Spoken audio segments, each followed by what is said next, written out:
Mark Schlereth now joining us via the Cowherd Global Satellite Network. So you have covered Tampa. I think you had a few of their games last year. So you know this Tampa defense really, really well. Levante David, the secondary is way, way better than people think. So yesterday, Rodgers struggles. So when you watched Tampa's defense at the end of last year and did a game, and nobody was watching their games, nobody cared.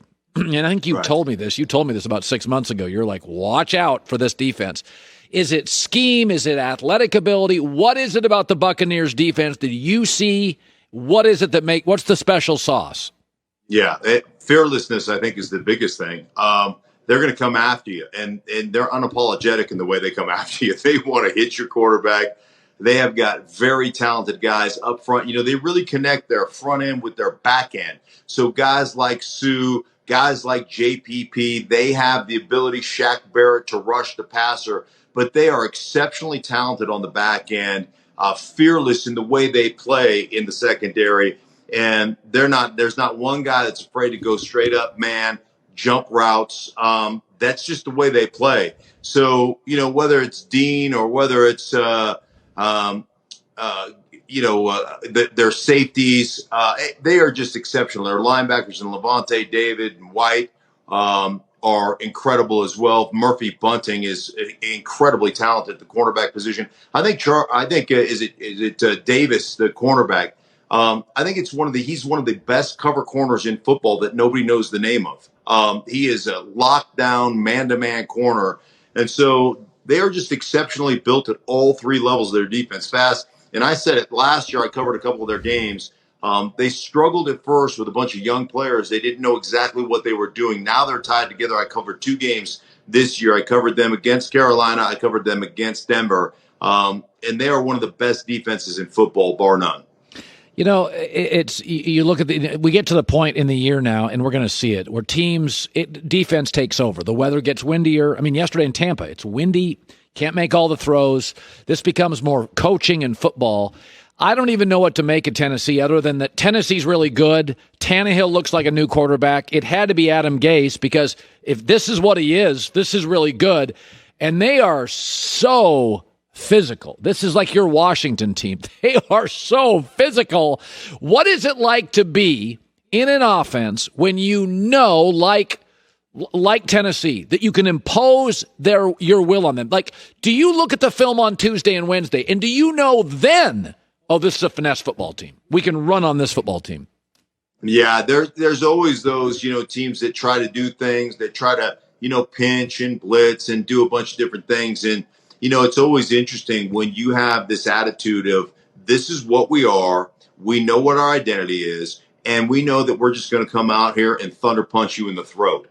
And listen, if we lose doing that, it's okay. But when you do that on a consistent basis, the amount of play action you get, the amount of, known looks that you're going to get, the amount of 8-man boxes. And the thing I love about Tennessee is, there are a lot of coaches that use the excuse of 8-man or 9-man boxes. Oh, we can't run. We got to throw it. Because why? They want to throw it. They're offensive coordinators, not in Tennessee. Give us an 8-man box. We'll cram it down your throat with 8-man. And guess what?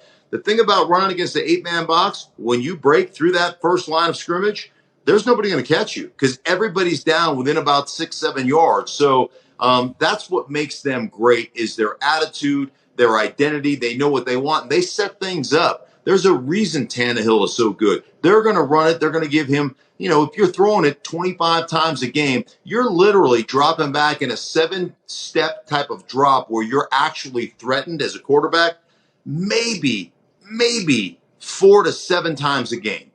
Think about that. If I can eliminate the bad plays that happen with long dropbacks, with hitches, and where you have to hold the ball, and you only have to do it 7 times a game, and we've run the snot out of the ball, and those defensive linemen are too tired to pass rush, I mean, there's a reason that Tannehill is having such success. And I'm not saying that Tannehill isn't a good quarterback. He is. But in this system, they're taking all that pressure off. The play callers are taking all that pressure off that offense to produce in the passing game. And when you have that when you're a complementary football team that way, it's amazing how easy this game actually is. So I when I watch the Niners, I see a quarterback that is controlled by his coach. You probably see a smash-mouth football team you love, but I watched San Francisco last night, and the numbers are great. And you look at Garoppolo's numbers, you're like, oh, he's just a great player.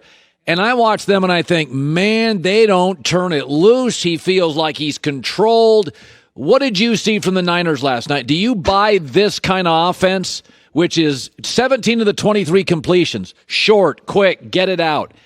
Can you win big time with that?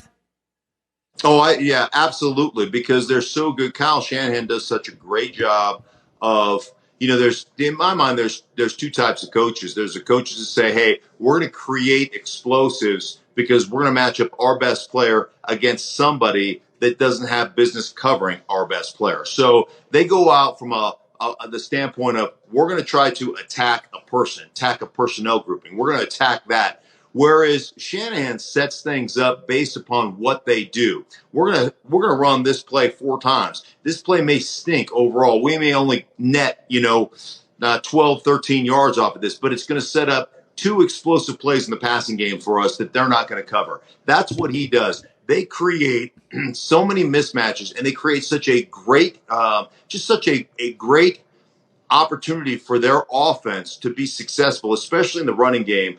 The way that they take one play and give you 4 or 5 different personnel groupings, 4 or 5 different motions, 4 or 5 different formations, and they can take that one play and make it look to a defense like it's 13 different plays. You change one guy, one motion, one person, you go from 11 to 12, whatever the case may be, and it looks like all those plays to that particular defense. But for the offense, 10 players are doing the exact same thing they do on that play 100% of the time. Only one guy has to make an adjustment.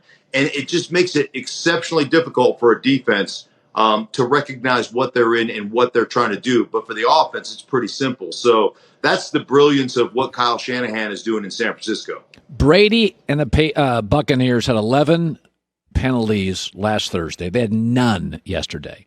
And it's pretty, well documented. Brady chewed him out on national TV. He reamed people out. They didn't have a sack. They didn't have a turnover. They didn't have a penalty.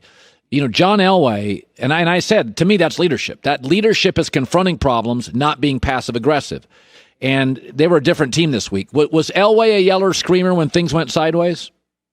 No, John really, the only time John got mad or screamed or yelled is when we were running out of time to snap the ball. Like, he would yell at us to get up the line of scrimmage, let's get this thing going. But no, behind the scenes, if you talk to Tom Brady or if you talk to, more importantly, Bruce Arians, the head coach, he'll tell you half the time when he's yelling on the sideline, he's yelling at himself. We all think that he's eviscerating somebody within that offense or somebody that he is angry with. Half the time he says he's cussing himself out. You stupid, so-and-so, so-and-so. So they're like, everybody accepts it. I think the thing that's interesting to me is that from a national media standpoint, everybody's so ready to write Tom Brady's obituary, right? They just cannot wait to write the obit. And they get irritated, that he's still playing and still playing at a high level. The biggest part of this offense, and talking to Tom Brady after doing a game early this year, was, listen, man, I was married to the New England Patriots for 20 years. I've just been dating the Tampa Bay Buccaneers. I'm trying to figure out what we are, what we have. Understand that Mike Evans played in the first week 1 of the season, but he hadn't practiced the whole camp. He didn't practice that week. Godwin, who's one of the best receivers in football, has been out with a hamstring and a concussion. So he's missed time. And then the biggest aspect of this offense is Tom Brady wants that ability to, have nonverbal communication in the midst of a route. So, hey, if I see something, trust me, I'm going to lead you away from coverage, away from leverage. And I don't think they've ever had that in their offense before under Jameis Winston. So Jameis threw it to the spot where it was supposed to be. Brady's throwing it away from a place where it can get picked off or where you can get yourself in trouble. And so many times as I was watching film preparing to call one of their games, there were so many times he threw it to a spot expecting a tight end or a receiver to adjust to where he's throwing the ball to keep them out of harm's way. And they stand there and watch it go behind him like he's throwing it to somebody else. He goes, no, that's for you. Like, I'm keeping you out of harm's way. And those are the nuanced part of football where the national media will look at it and go, wow, Brady's so inaccurate. Look how inaccurate he is. Where he's saying, no, I want my receiver to adjust to it because I'm trying to keep him out from a big hit or a potential bat down or potential interception.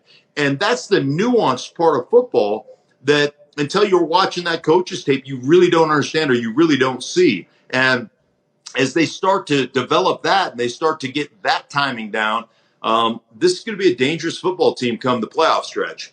By the way, you're a big Denver radio host. Drew Lock yesterday in Denver, he may not show up statistically. I watched all that game, but I thought he made some great throws. They just kept settling for field goals. So in Denver today, is the feeling that you found your franchise quarterback in Drew Lock? Is that the feeling today?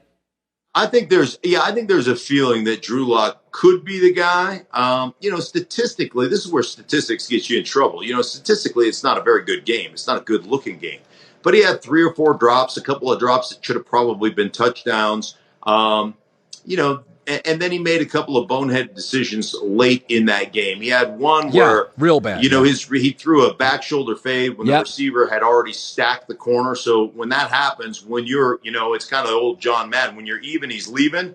When you've got leverage on the cornerback and you've beaten him deep, you throw the go. If that cornerback stays on top of you, that's when you throw the back shoulder fade. So that was a big mistake. The other one that threw late and at 3:23 left in the game, he throws one deep. The offense coordinator on a first down called 4 verticals. Like there was no underneath route there. So you're basically saying, hey, chuck this one deep. Let's take a chance. Not with 3:23 when you're running the snot out of the ball. It was just a really, really bad decision and a play call by that offensive coordinator. So I think Drew Lock played a lot better. But again, the true test, a lot of people here in Denver were like, hey, man, maybe that's the signature win for Vic Fangio, the signature win for this Broncos team. Tell me after this Kansas City game that they've lost 9 straight. The last time the Broncos beat Kansas City was in Kansas City in 2015 with Peyton Manning being the quarterback, and it took a strip on I think it was a Jamal Charles strip by Brandon Marshall and a scoop and score by Bradley Roby, none of which are going to play in this game. So that was the last time the Broncos won against Kansas City. It's been 9 straight just pummelings by the Chiefs so far. Mark Schlereth, 3 rings, 2-time Pro Bowler, Fox Sports NFL analyst. Good football today, my man. Good. Thanks for stopping by. Appreciate it. My pleasure, Colin. Take care, buddy. Hi, everybody. Thanks for watching. Subscribe here to get the latest from the show. Also, be sure to check out more of the best clips from The Herd or go watch a few segments from other shows on FS1.